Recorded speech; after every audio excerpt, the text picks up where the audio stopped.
What are you looking to achieve? What's your risk appetite? What's the level of firepower that your business has? And being able to assess your debt capacity alongside those aspects.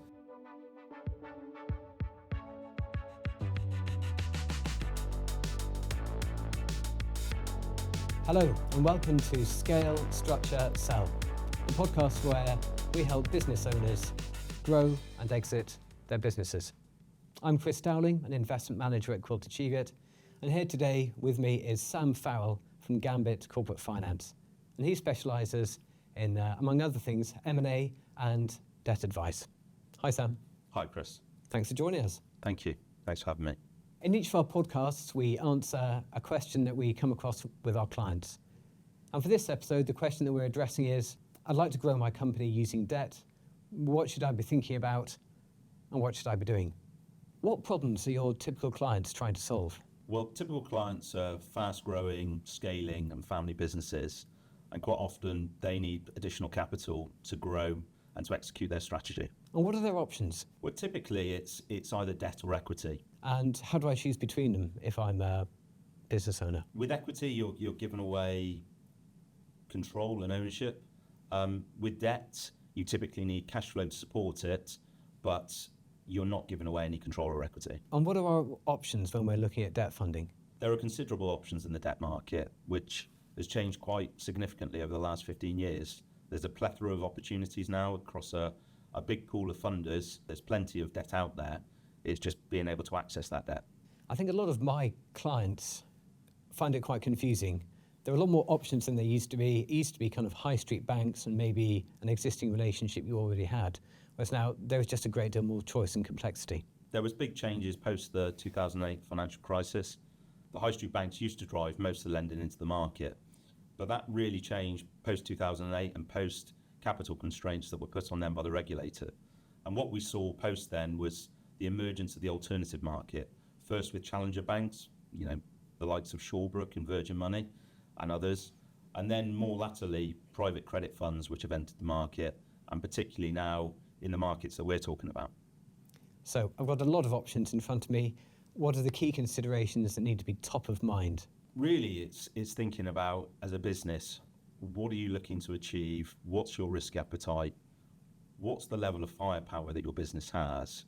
And being able to assess your debt capacity alongside those aspects. And that leads to a really interesting question, which is, what is the right level of debt for a business? What's healthy? The right level of debt is determined on a case-by-case basis, but we can really help a CFO determine what that right level of debt is for that particular business and opportunity. So, as a CFO or a business owner, what trade-offs am I reconciling when I look at different debt options? The high street banks are still very prominent in the marketplace. They're more risk averse than some of the other funder pools that we'll mention, but provide debt including working capital, growth capital, and M&A, supporting M&A activity. But they can't cover everything, so what are we looking at when we look at the broader choice?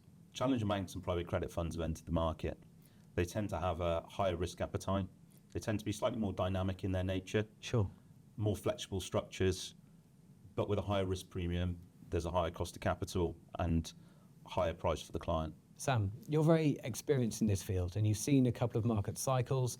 You've worked with a lot of different businesses. What are the common mistakes that you've seen? Common mistakes I see are businesses without their business plan and financials aligned, businesses who don't understand their debt capacity and who go out and talk to funders without having all of those things really well prepared. That's really interesting. So what I'm drawing from that is, firstly, businesses where their financials and the business model aren't properly aligned. Secondly, where the business owners don't fully understand their capacity for debt. And thirdly, the one that's simple but tough is being fully prepared to take on debt. So to take those in turn, could you talk a little bit more about the businesses you've seen where their financials and the business model don't quite line up? Yeah, absolutely. We see it quite regularly where businesses have plans which are very, very ambitious, but when you look at the financial models that support those, the growth, the underlying assumptions, the growth and the historic performance of the business doesn't really give you confidence that they can hit the numbers and the aspirations that they've got in their business plans. And why might I, as a business owner or CFO, not really fully understand the business's capacity for debt? Where can I go wrong? Firstly, it differs across the funder pools we've discussed, the high street banks, the challenger banks, and the private debt funds. So having a clear understanding of where each one of those funder pools sits in terms of appetite is important. And that could be a welcome surprise. You might find that actually the funding is more accessible than you expected, and might be a lot more of it potentially there to help you grow than you thought as well. Absolutely. We get examples where businesses don't realise that they've got the potential to access more debt or more flexible structures. We also have examples where we work with businesses where they haven't got as much firepower as they need, regardless of each one of those funder pools. And so aligning the strategy with the debt capacity is important. Yeah.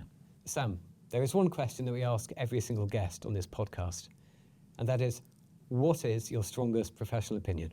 Your business plan needs to match your financials and your ambition. That's really interesting, Sam. Can you tell me more? There's plenty of businesses that we speak to that come to us and want to think about what they're doing with their business and approaching some sort of debt raise, and they haven't fully thought through what their strategy is, what their business plan, and where they're trying to take their business, and how their financials might match that. So what effect does that have later on if they haven't got everything tight at an early stage? It means that first and foremost, you don't understand what the capacity is of your business to be able to potentially raise debt. We have examples of businesses that have a lot more firepower than they potentially realise, and we have examples of businesses that don't have as much firepower as they want or need to be able to execute their plans. What is your spiciest professional opinion? It's that debt raising and debt shouldn't be regarded as a dirty process. Why do you think it's sometimes seen as a dirty last resort?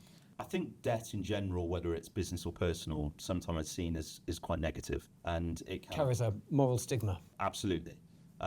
Whereas used in the right way, it can be very value enhancing for a business or on a personal perspective if you can utilise that and, in this instance, drive your business further and forward and execute a plan off the back of it. As well as being a corporate financier, you are also a fully functioning human being, often simultaneously. What is your guilty pleasure or spiciest personal opinion? I'm a big Manchester United fan, and over the last decade or so, we've been pretty poor as a team. And so my guilty pleasure is actually watching some of our rivals in the Champions League so I can watch good quality football. So you're cheating on your club by taking delight in the victories of others. Strong. Okay. I'm glad we can keep that a secret. Yeah, absolutely. Thanks, Sam. That's really useful. It's been great to have you on the podcast. Thanks for your time. Thank you, Chris.